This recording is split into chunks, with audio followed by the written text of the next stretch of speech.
Starting off this list in our number 10 spot, we have Klara Maurova. Klara was nicknamed to be the cannibal mother and was one of 3 involved in the Kurram case. Basically, Klara met someone who convinced her to join this kind of a cult that was led by someone who was called the Doctor. After joining this cult, that same woman, who was called Barbara, started to convince Klara to commit certain crimes against her own family. A lot of these crimes are one that I unfortunately cannot even repeat here on YouTube. These crimes continued on for a year until somehow a neighbor of Karla's bought a nanny cam that was on the same frequency as one that Karla was using, and the neighbor's camera's feed ended up getting intercepted with Karla's, and this neighbor saw some of the crimes happening and took the evidence to the police. Thankfully, this was enough for the police to come and take Klara into custody and charge her. The boys involved were able to testify at the trial as well. In our number 9 spot today, we have Irma Grease. I don't care if I say any of these names right, they all suck. Irma was given the nickname the Hyena of Auschwitz, and I think that really speaks for itself. She was a concentration camp guard and even went on to serve as warden of the women's section of Bergen-Belsen. There are many accounts of Irma and the crimes she committed, and they are all absolutely horrific. It is said that she was particularly cruel and stirred panic and fear in every prisoner that crossed her path. Apparently, she even had a lampshade that was made out of the skin of 3 separate prisoners, just as an example of how depraved she really was. These crimes caught up with her in the end, however, as in the spring of 1945 she was arrested along with 45 other people. She was accused of war crimes, and although she pleaded not guilty, the testimonies of witnesses and strong survivors allowed the truth to come out. She was convicted and sentenced to death, which occurred on December 13th, 1945. In our number 8 spot today, we have Leonarda Cianciulli. Better known as the soap maker of Correggio, Leonarda was an Italian serial killer who lived from 1883 until 1970.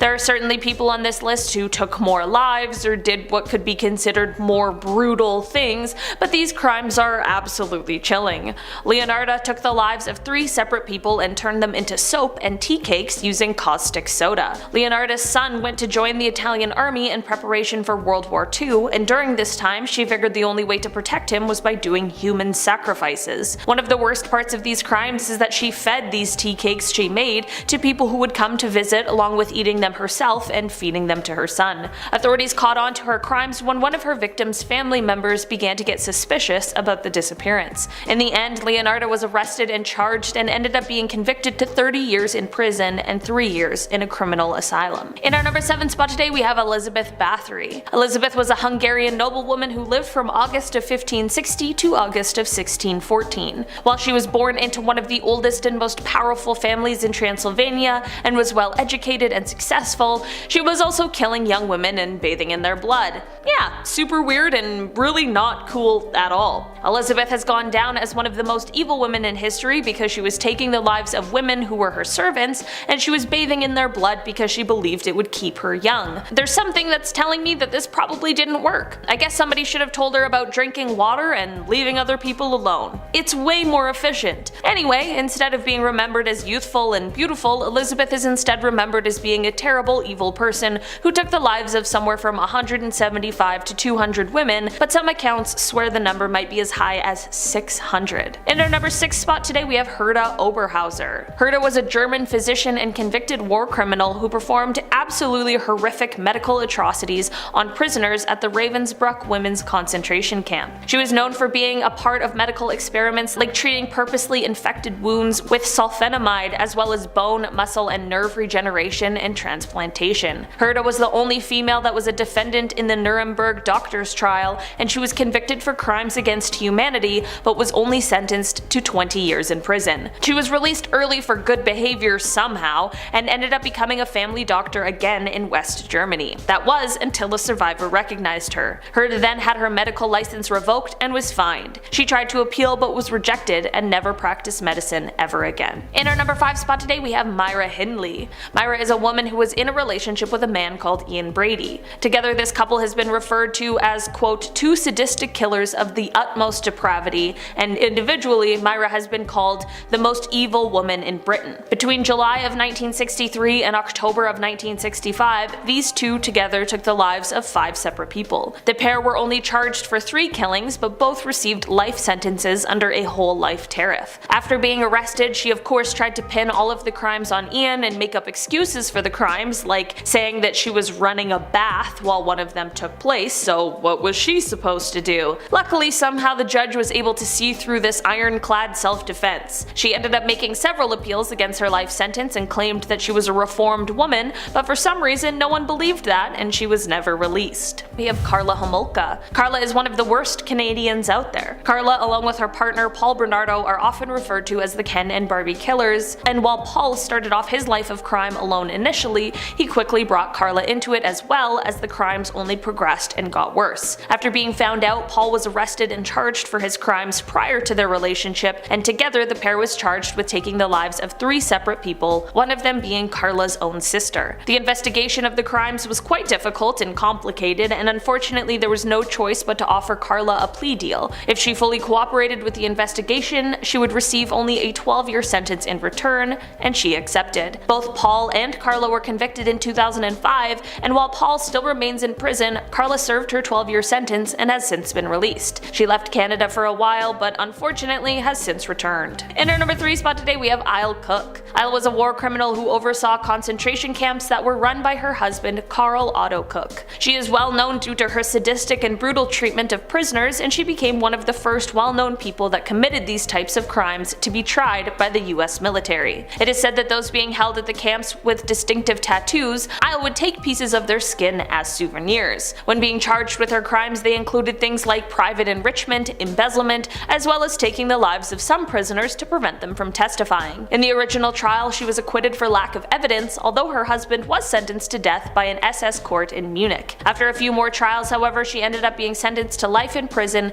and despite multiple appeal attempts, she was never released. In our number 2 spot today we have Daria Nikolaevna Saltyakova.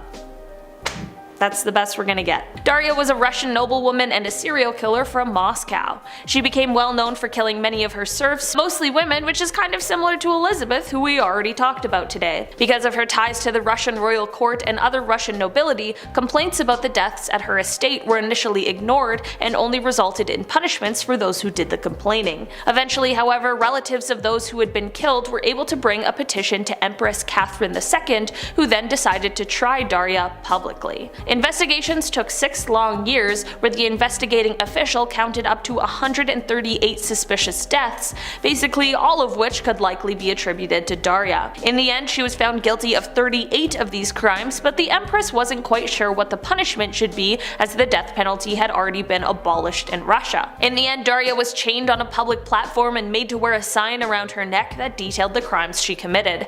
After this form of punishment, she was sent to jail to serve out her life sentence. In our number 1 spot today we have Delphine LaLaurie. Delphine was a New Orleans socialite who was an evil person behind closed doors. It is said that in public, Delphine was polite and appeared as if she cared for those who were enslaved in her home, which is the most ridiculous sentence I've ever said, but that's what the accounts of people who lived at this time said. Delphine's social standing remained until, on April 10, 1834, authorities responded to a fire at her Royal Street mansion. When they arrived and went inside, no one was prepared for the horrors they were about to see, as they discovered bound slaves in her attic who had clear signs of violent behavior over a long period of time. Following this, her house was swarmed by an outraged group of New Orleans citizens, but somehow Delphine was able to escape with her family to France. While the angry group destroyed her entire home, Delphine never faced any punishments for her crimes, which is one of the most frustrating endings to this horrible, awful story. Number 10. The Long Island Killer. Active from 1996 to 2010, the Long Island Killer managed to avoid prison by simply avoiding being caught at all. When 24-year-old Shannon Gilbert called 911 in the summer of 2010, her only words were a simple, "They are trying to kill me." After that, Shannon was never seen again, prompting the Suffolk County Police Department to begin their search. On December of that same year, the police made a startling discovery. Along Ocean Parkway was a skeleton, packed away in a burlap bag and buried by snow. But that wasn't the only one they found. Over the course of the summer, more and more bodies were discovered by police, each one relating to a previous missing persons case, the oldest going back to 1996. The worst thing? While all of these bodies were found, their killer never was, and remains at large to this day. Their victims being Maureen Brainard, Melissa Barthélemy, Megan Waterman, Amber Costello, Jessica Taylor, an unidentified Asian person, Valerie Mack, 2 more unidentified women, and Shannon Gilbert. Number 9. Laszlo Sátori. Born in Austria-Hungary in 1915,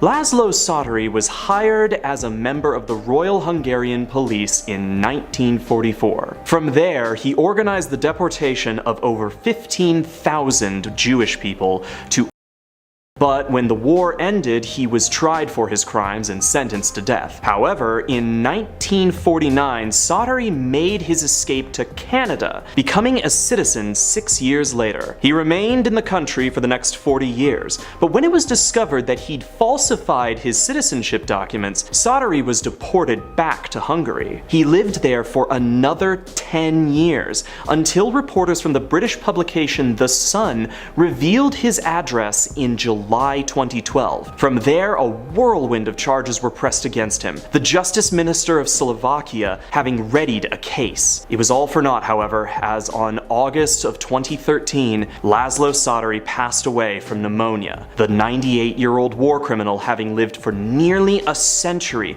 without knowing justice, and the families of his victims never knowing peace. Number 8. The Doodler. In 1974, the San Francisco area was struck with a series of that would continue for the next year and a half, specifically targeting the patrons of gay bars. The Doodler received his nickname for making sketches of his victims prior to taking their life. All of the victims shared similar wounds, but not all of them did actually pass on. Several victims survived the attempts on their lives, but most of them refused to testify for fear of outing themselves due to the widespread of the time. As a result, Gerald Kavanaugh, Joseph Stevens, Klaus Christman, Warren Andrews, Frederick Kappen, and Harold Goldberg may never know peace. The case remains open to this day, with police having recently begun to use modern technology in an attempt to locate the Doodler. 7. Daji. Also known as Su Daji, this woman was the favored concubine of King Zhou of the Shang dynasty. Born in 1076 BC, Daji was born to the household of Yosu, which was captured by the Zhou and Daji taken as a trophy. With his love for her, Zhou went out of his way to do whatever he could to please his new mistress. As her time in the palace went on, Daji's requests became more depraved and violent. She began experimenting on the population, inventing new and increasingly brutal ways of executing her victims to sate her curiosity. Daji was executed by her lover's successor, King Wu of Zhou, later being used as the reason why King Wu took over the kingdom in the first place. Number 6. The Babysitter. From the time span of February 1976 to March of 1977, 4 Mark Stebbins, Jill Robinson, Christine Milhalik, and Timothy King went missing in Oakland County. Each time a child went missing, their bodies were found in open spaces, in front of office buildings, alongside roads, and dropped within ditches. Coroners determined that were tortured before their passing, each one showing signs of having been held by the killer. While DNA profiles were taken from the bodies, matches had never been found. Numerous people were suspected, and while several other deaths were suspected to be the work of the babysitter, none were ever completely connected. The case has been reopened multiple times, and while several other criminals have been caught as a result, the babysitter remains at large. Number 5. Joseph Kony. Founder and current leader of the Lord's Resistance Army, Joseph Kony is a that has been active in and around Uganda since 1987, a brutal Christian fundamentalist whose trademark has been his employment of Kony's victims range in the hundreds of thousands, though the exact number has never been confirmed, and his methods of indicting new soldiers is even more disturbing.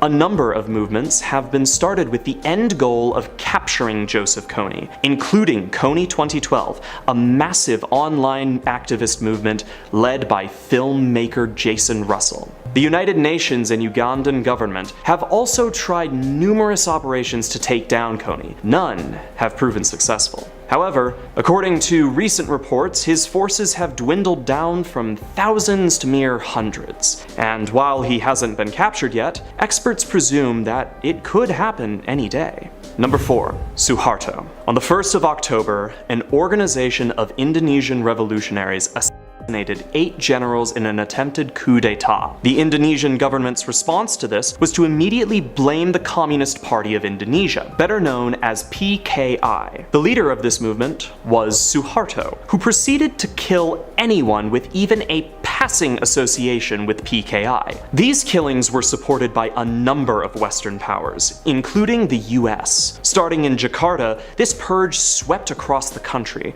with between 500,000 and 1 million victims in its wake. Suharto then seized the government for himself, assuming the title of second president of Indonesia. He completely upended the previous government, filling the staff only with those who supported him. He would rule for another 30 years before stepping down, never tried for his crimes, and passing away from multiple organ failure. Number 3. Pol Pot. Beginning life as Saloth Sar, Pol Pot was a Cambodian communist revolutionary and the founder of the Khmer Rouge movement. Following the Cambodian Civil War, he took power as Prime Minister of Democratic Kampuchea, ruling for 2 years. His primary goal was to turn Cambodia into an agrarian socialist society, which he enforced through social control and cultural and lingual fascism. His most egregious act was the perpetration of the Cambodian genocide, a mass killing that resulted in the deaths of somewhere between 1.5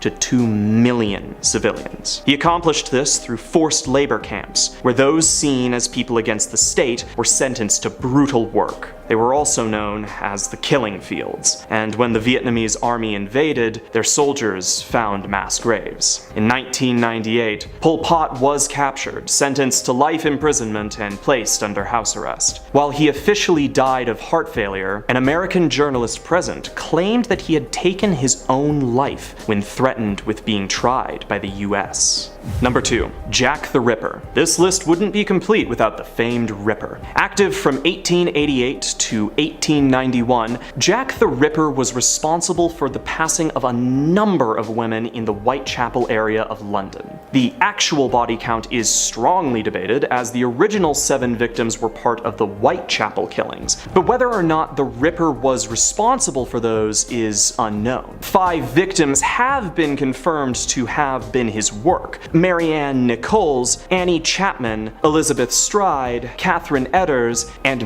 Mary Jane Kelly. There were several other victims after these: Rose Milett, Alice Mackenzie, the Pinchin Street Torso, and Frances Coles, though their relation to the Ripper is also unconfirmed. Other killings could have been attributed to the case, but due to its high-profile nature, the police had to suspect that copycats may have come into play. In the end, Jack was never found, and his victims' families never saw justice. Despite this, Jack the Ripper has been immortalized in countless fictional settings and media, which may have been what he wanted in the first place. It may seem easy to place this man at the top of the list, but in a day and age where his ideas are beginning to spread through the Western political landscape again, it must be stated with absolute certainty that this man was utterly vile. His rise to power has been thoroughly documented. The leader of a homegrown fascist movement that utilized perceived losses of a cultural war as fuel for their takeover. Once in power,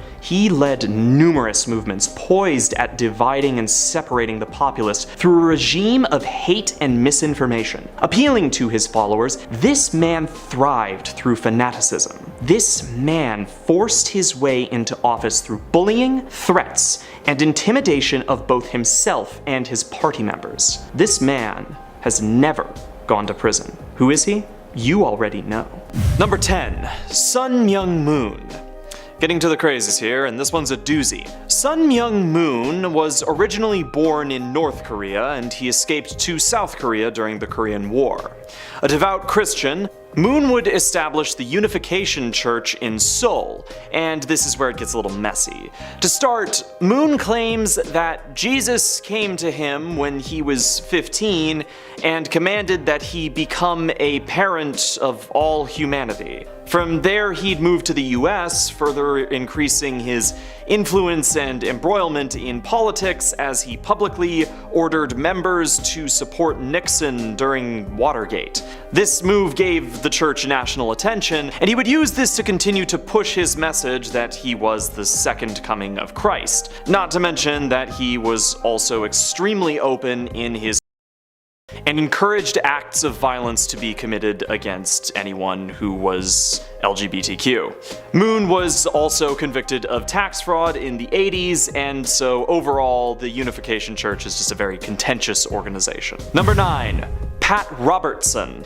Now, compared to the rest of the list, Patrick is fairly tame, but I would say he's just about as evil as anyone. Founder of the Christian Broadcasting Network, Robertson is one of the most prolific televangelists the world has ever known. Using this as a speaking platform, Pat Robertson's sermons are wild things to watch. He has claimed that many other religions are satanic, claimed that his prayers have deflected hurricanes, and implied that Hurricane Katrina was God's punishment for the United States allowing. He's even claimed that the Haiti earthquake happened due to a curse from a time when the Haitians rose up in revolution against their masters and made a pact with Satan. Not to mention his book, The New World Order, says things that are so deeply anti-Semitic they'd make Kanye blush. Yeah, I guess real good Christian otherwise. 9 out of 10 guy. Number 8. Fred Phelps Sr. I will keep this quick, it's honestly more than he deserves. Phelps worked as a lawyer for a while and was formally disbarred, and he's had about 13 children, several of which have described him to be borderline sociopathic. In 1955, this loser founded the Westboro Baptist Church, one of the scummiest churches in American history. Despite having only roughly around 70 members, the WBC members have been an absolute menace to the surrounding community. They're known to picket the funerals of members of the LGBTQ, as well as veteran and disaster victims. His children are just as bad, excluding the ones that managed to escape, and when Phelps died in 2014, they didn't attend his funeral, and honestly, no one else should have either. Number 7. Paul Jennings Hill. Hill began his life as a troubled child. Undergoing religious conversion, he would study theocracy and get married, becoming a minister for the Presbyterian Church of America. He would continue his work as a minister for about a decade until, after making a number of anti-abortion statements on live television, he was excommunicated and defrocked in 1993 after making a dangerous call to action on live TV, encouraging the attacks on providers under the banner of the Army of God, which we'll get to later.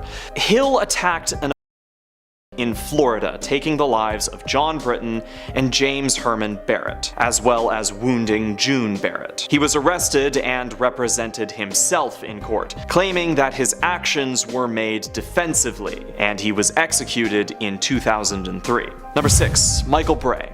Michael Bray was yet another minister who conspired an attack on.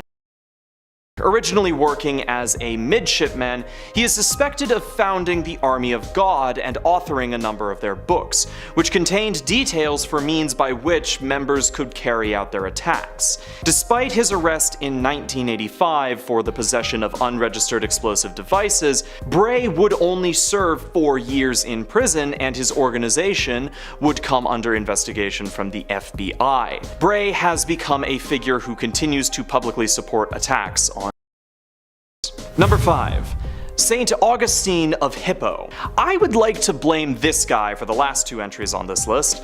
One of the more important figures in Christian history, he is responsible for the development of this little thing called the just war theory. As a majority of Christian doctrine is largely pacifistic, with one of the tenets being "thou shalt not kill," it was up to this guy to find a way to justify the countless times this rule has been broken by the disciples of Christ.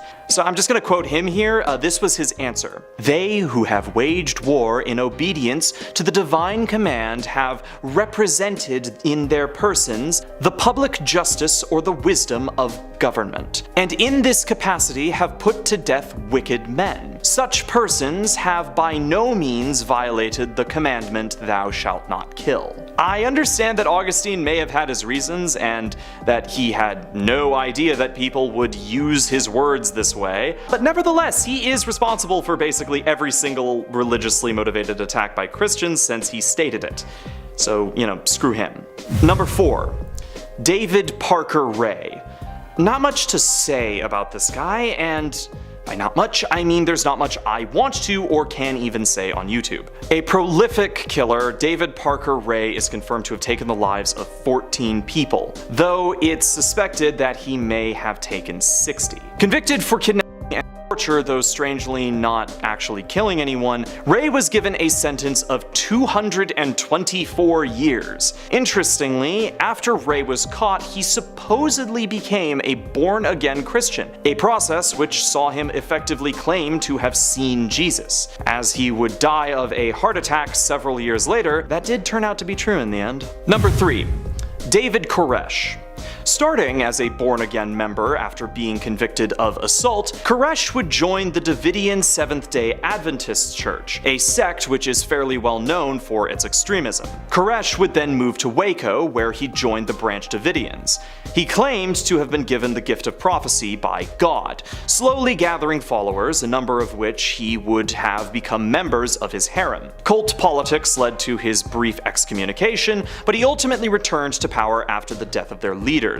In 1993, he was accused of a number of terrible crimes committed to his wives, and when the FBI came to rescue them, the resulting conflict would live in infamy.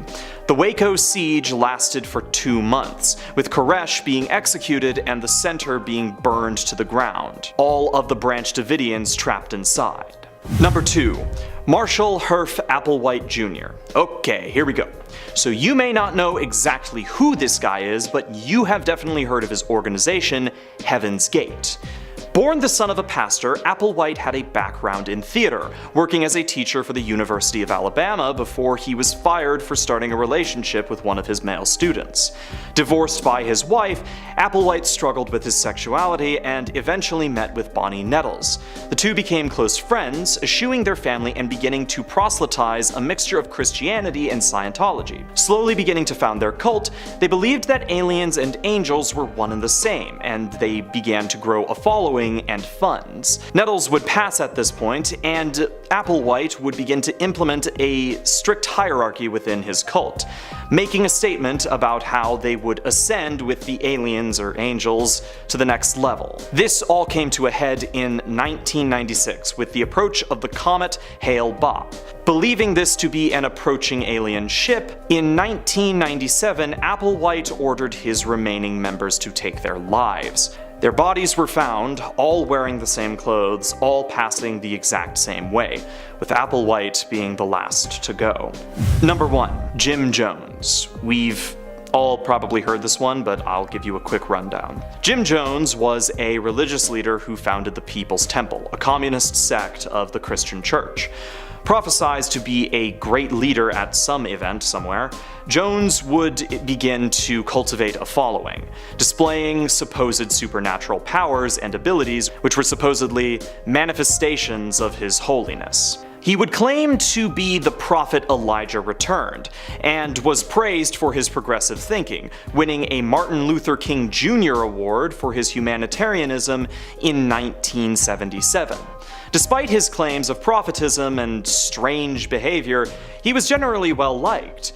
Moving the temple to Guyana, he would begin to attack traditional Christianity and fascism around the world. Naming his new home as Jonestown, he began to abuse drugs and implement white knights, which were paranoid defensive strategies against perceived threats. Eventually, he would order the assassination of a visiting congressman. But when the congressman's party survived, he decided that the entire compound would commit an act of mass self-annihilation, every single member of the compound drinking poisoned Kool-Aid, which resulted in the deaths of 909 inhabitants. It is one of the single most terrifying acts ever committed in human history, a strange and evil combination of religion, self-obsession, and fear. Starting us off at number 10, Jose Delgado. Starting us off strong, we're looking at an evil scientist. And I mean, what screams more possibility of a parallel universe than someone who's experimenting with technology ahead of their time? Jose Delgado graduated from the University of Madrid and later in 1946 went on to participate in a fellowship at Yale University.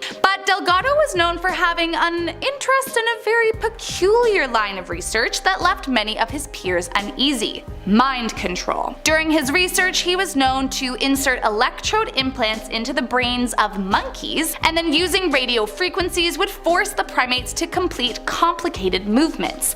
But that wasn't enough for the mad scientist. Next, he implanted electrodes into the brain of a bull before getting into a ring with him and making it charge at him, which he was able to successfully stop right before it hit him. From there, he began wiring up humans, but this time his device was not able to control them in the same way it had animals. This time the electrodes were only capable of inciting aggression, not pure mind control. But that wasn't gonna stop him. As he continued to aim for his mind control goals, he once famously said, quote, "We must electronically control the brain. Someday armies and generals will be controlled by electric stimulation of the brain." Now, was he stating a fact that he knew from another universe, or just a scientist gone mad? Let's hope it's the latter. Next up at number 9, Stubbins Firth. A famous physician, this guy may not have been the most evil on the list, but he might just be the most insane. Firth was a trainee doctor during the yellow fever epidemic in 1793 and had some rather interesting ideas about the disease. Now, yellow fever was one of the largest outbreaks in American history, killing roughly 10% of the population, so there was a lot of hands on deck at the time to try and get it under control. In 1801, Firth joined the University of Pennsylvania to begin researching the disease, as at the time no one knew what caused it or really how it transferred. Firth believed the disease was not contagious, and in an effort to prove his theory, he performed experiments on himself. Firth began bringing himself into direct contact with the infected bodily fluids, sometimes smearing vomit from infected patients into cuts on his arms, or even sometimes into his eyeballs. But he didn't stop there. He would smear his body with a myriad of other infected fluids from patients, and when he failed to contract the disease, he saw this as proof that yellow fever was not contagious. But later, when we understood the disease a little bit better, it was figured out that Firth was using samples from late-stage patients that were no longer contaminated with the virus. So he essentially did all that gross and insane stuff for nothing. Coming in at number 8, Robert G. Heath. Similarly to Jose Delgado, this evil scientist was also keen on diving into the world of mind manipulation, but not quite in the same way. Robert Heath was not as interested in domination of the brain so much as how to control the pleasure and pain receptors in the brain.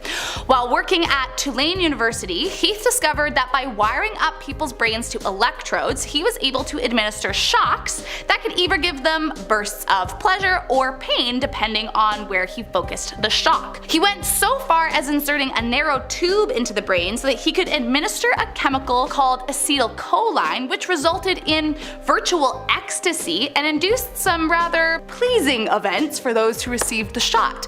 But on the flip, he could also cause complete and utter agony for the patients, making many wish that he would just kill them to end their suffering. Now, the reason that some think this guy could have have maybe been from a parallel universe is because quite a few have since suspected Heath was involved with the CIA's illegal MKUltra project and was researching mind control to help the government.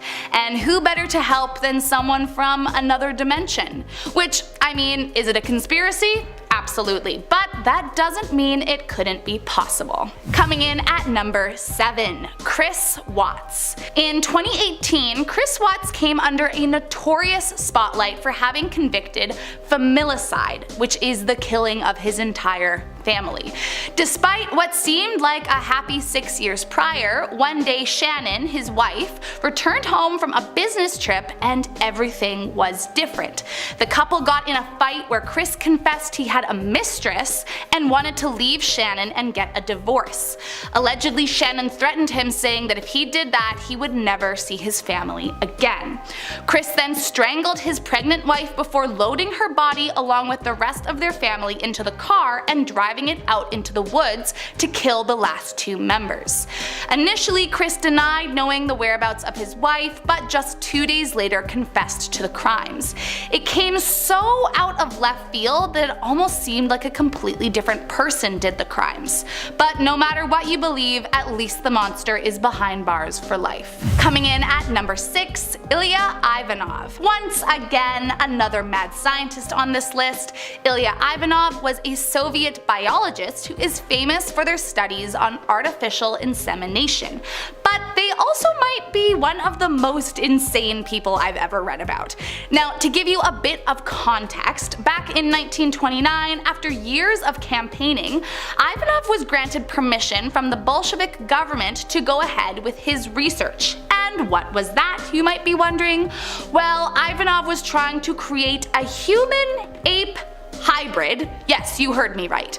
Initially, it started out by the scientists grafting a human ovary into a chimp and then trying to fertilize the egg artificially, which is not great to begin with, but it got even crazier after that. Later that year, Ivanov traveled to Africa where he forcibly inseminated 3 chimps once again. When none of the animals fell pregnant, Ivanov decided to pivot into something even more drastic, impregnating a human woman with monkey sperm. Now, the wildest part of this is that he did manage to round up 5 volunteers for this experiment, but due to the political climate of the time, Ivanov was arrested and sent away to die, and the experiment was never finished. His research was so out of this world that it's hard not to wonder, was he maybe trying to recreate a species from an alternate universe that he was from? I guess we'll never know. Next up at number 5. Karl KLAUBERG.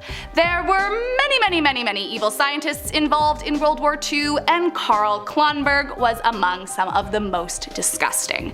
Back in 1942, KLAUBERG approached Heinrich Himmler, who was a major figure in the German party at the time, and asked if he could receive a large number of women for research purposes. From there, his proposal was accepted, so off to the cruel camp he went.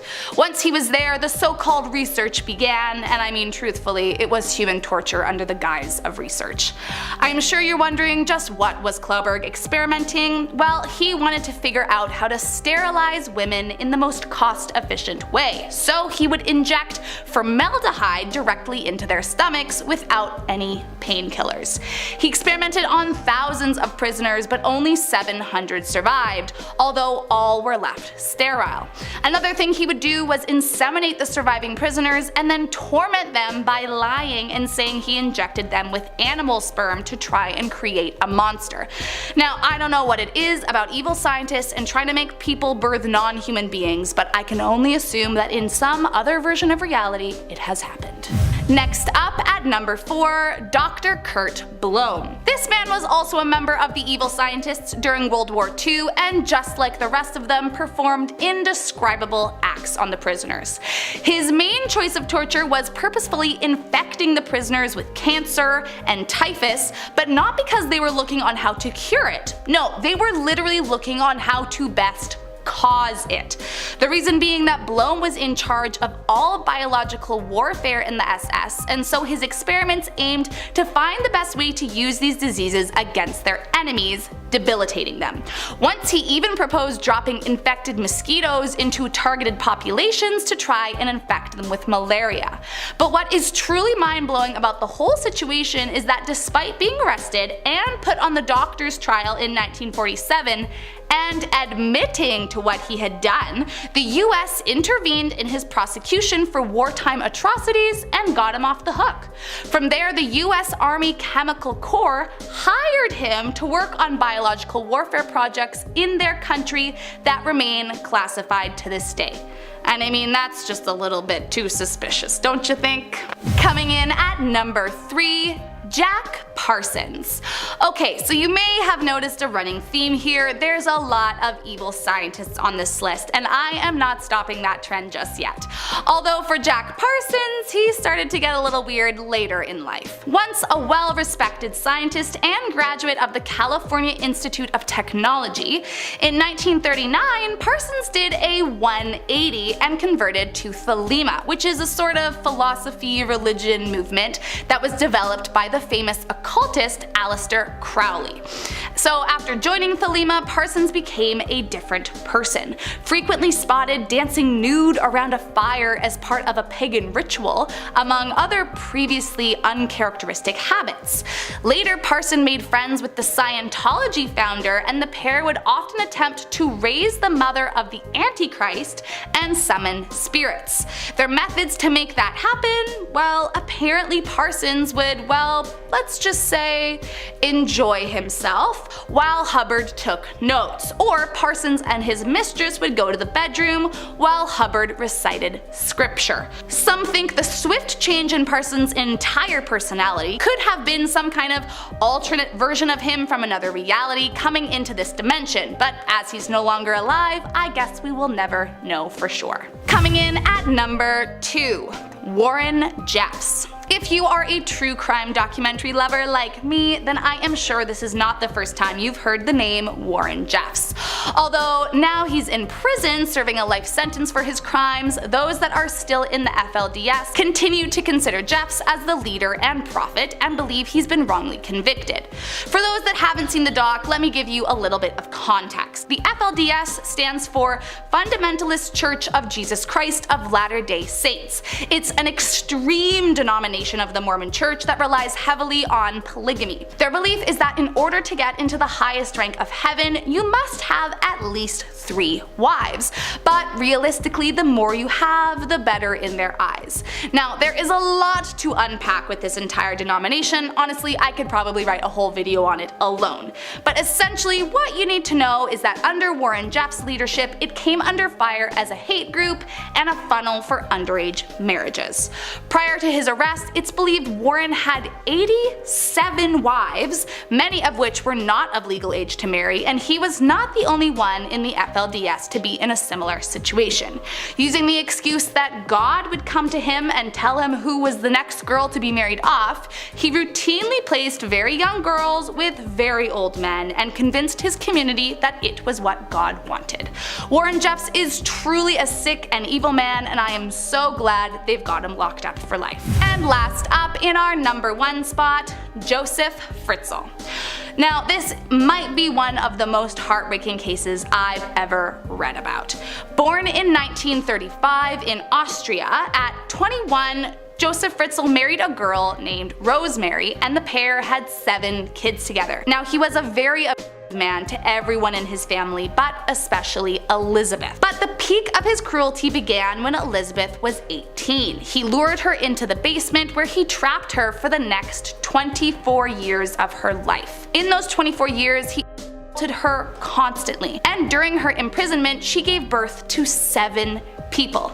Of course, over the years, many were concerned about Elizabeth's disappearance, but Fritzl would lie and say that she'd ran off to join a cult and that he had no clue where she was. One day, after one of Elizabeth's offspring was ill, she managed to convince him to let them go to the hospital, and once they arrived, police were there on site to detain them. After making sure she would never be forced to see her father again, Elizabeth told authorities everything that her father ever did to her and her kin, and Fritzl was sentenced to life for his crimes. Some believe believe his acts were so cruel that he must have been from some parallel universe where Elizabeth wasn't his daughter, as it was so hard to believe that someone could do that to their own family.